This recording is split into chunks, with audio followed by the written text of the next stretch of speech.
Alright my friends, so we're back today and we're going to actually take this little guy out for a bit of a video test.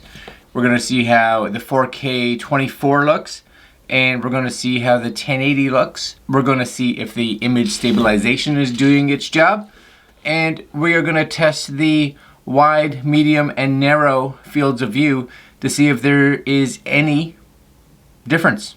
So let's go do that right now. Oh yeah, just before we go out, it's going to be held on this, because I always hold little action cams like this, barely ever in my hand.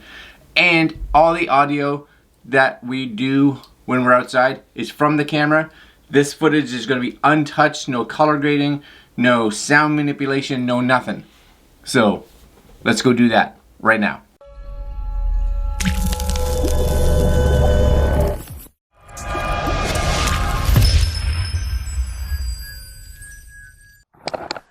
Alright guys, so we are shooting this now completely on the Jeemak 4K camera. I do have it mounted on like a little bendy tripod, and the image stabilization, as far as I know, is on. So we're going to do a quick walk. And this is in 4K 24, so it's snowy out, just so you guys can see that. Nice and snowy out here. Excellent. Yeah, 4K 24, image stabilization on, 24 frames. Which is cool. Hopefully I don't bail, because it is icy. I'm going to do one of these so you guys can see what I'm walking on. That right there. A little on the icy side. Yep. Okay, so 4K image stabilization. What does it look like? What does it sound like?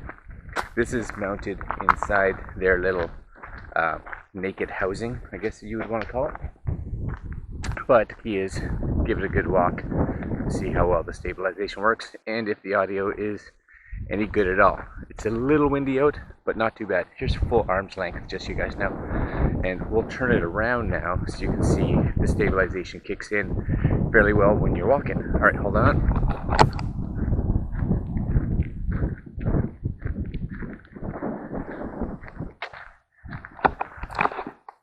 Alright, so hopefully that gives you a little bit of some idea as to how the stabilizer works.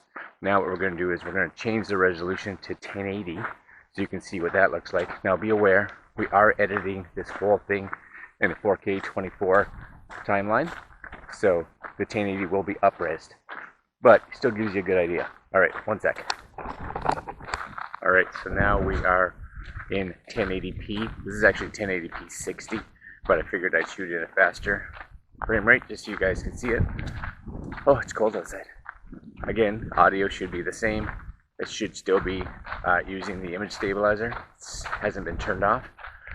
And we can see how that's doing. We'll also do a slowdown on it to see if it's actually true 60 or if it's just doing frame doubling. Alright, let's just spin the camera around so you can see this.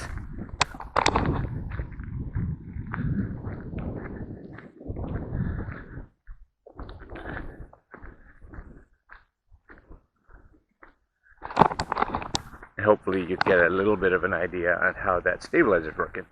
Now the other thing we're going to do is it comes in 3 different widths, as it can shoot to wide, medium, and narrow, and we're going to try those all right now. We've been shooting in wide up to this point, but we'll do a little comparison, and we'll shoot my driveway so you can kind of get an idea of what it is. So here's wide.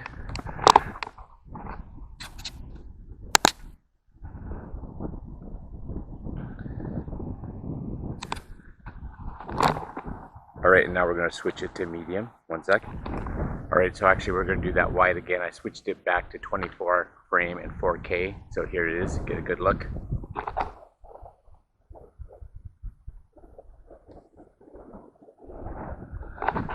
Alright, now we're going to switch it back to medium. One sec. Alright, so we're now in the medium just to see if there's any change in the field of view. And again, we're going to spin it around so you guys can see if it looks different this way.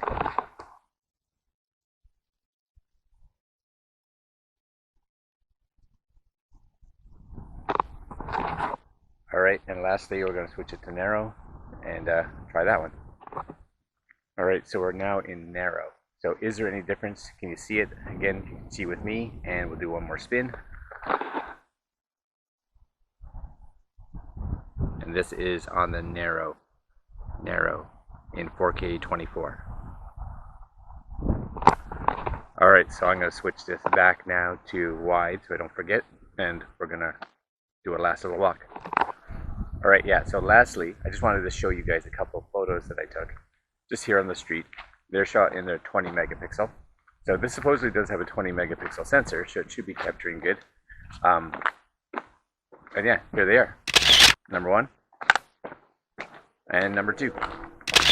Alright guys, I'm walking in the house. It's a little cold and definitely a little slippery. So hopefully we'll see how that image stabilization is working, as well as the quality of the footage. Alright, here we go.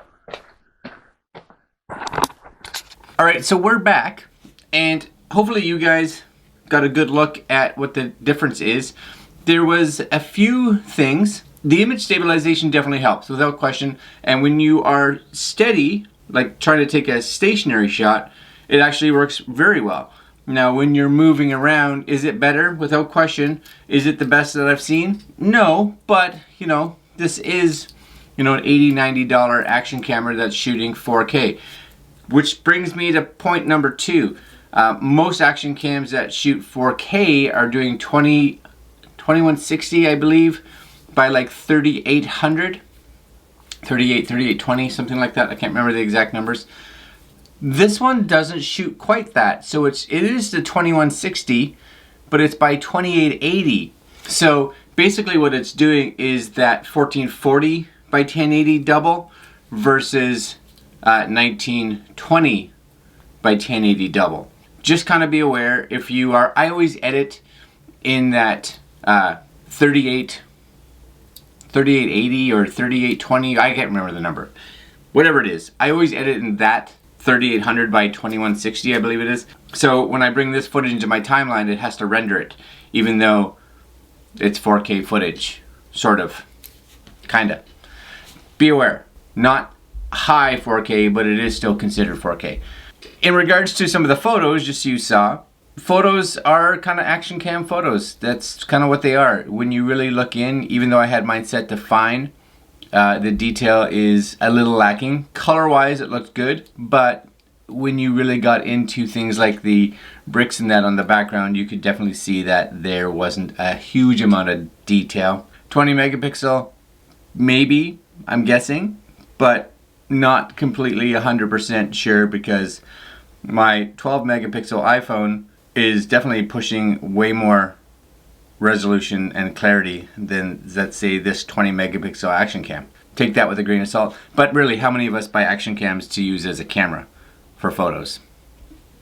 Not me. I do it for testing for you guys, and that's really about it. Audio, pretty good, was decent. Even with some of the wind outside, it wasn't like crazy loud. It didn't fluctuate too bad, so I was pretty happy with that. There is no external mic port or anything, so be aware. The sound that you're getting, it is what it is. I had it in this case right here the whole time, so I wasn't in a waterproof case. If I was, the sound would be kind of just gone. Just, that is what it is because it's waterproof. Just accept that. What I would like to see with some of these companies is kind of going the route like what, say, GoPro has, where you can get a waterproof camera without having to put an enclosure on it. First company like this that brings one of those out, now we're cooking with gas, because that's what we want. We don't want to have to put a case on when it goes underwater or when it starts raining. We want to just mount it like this and be done with it. Doesn't matter what the weather conditions. Yeah, think about it, guys. I know you can do it. Do it for me. What else? Other than that, you know, the color that came out of the camera, actually very good. The white balance was pretty much spot on. The color you're getting seemed very accurate to what I was seeing. The wide, medium, narrow, not near as wide, medium, narrow, I think, as they make it out to be. I did change it. I didn't see much of a difference, maybe a little bit, but not, again, to the extremities that they kind of show on their graphic on their Amazon page. But again, most of us, when we're buying an action camera, the key is getting one to shoot wide so we can get everything in our shot and everything in focus, and it did that very well. Right now, when I went online, it was coming in about $85 Canadian, and that's a fantastic price just to have a little action cam with 2 batteries. One thing to be aware of, which does not come in the box, which I didn't talk about in the first video, and if you haven't watched that one, I'll put a link up here, is that the camera doesn't come with, as far as I can see, at least mine didn't, any kind of charger. So 2 batteries, but those 2 batteries you have to charge, as far as, again, I can tell, from within the camera. So kind of be aware. Luckily I have chargers from other cameras that I can use to charge these batteries. So not a big deal for me, but maybe a big deal for you. That's it, my friends. I'm going to leave you guys there. If you have any other questions or comments about this camera, please let me know. I try to get back, and if it means that I have to do a second set of testing, so be it. That's what'll happen. Alright, that's it for today. Like, comment, share, and subscribe. And this was the Jeemak M5 4K Ultra HD waterproof action camera. I'll put a link down below if you guys are interested to go to Amazon. Now, just so you guys are aware, Amazon CA, so Amazon Canada, Amazon UK, I could find the exact model. Amazon US, I found one that looks similar by Jeemak, but not this exact model. So I did put a link to that one if you're interested. And that's it. Like, comment, share, subscribe, guys, and we will see you guys in the next video. Have a good one, my friends. Later.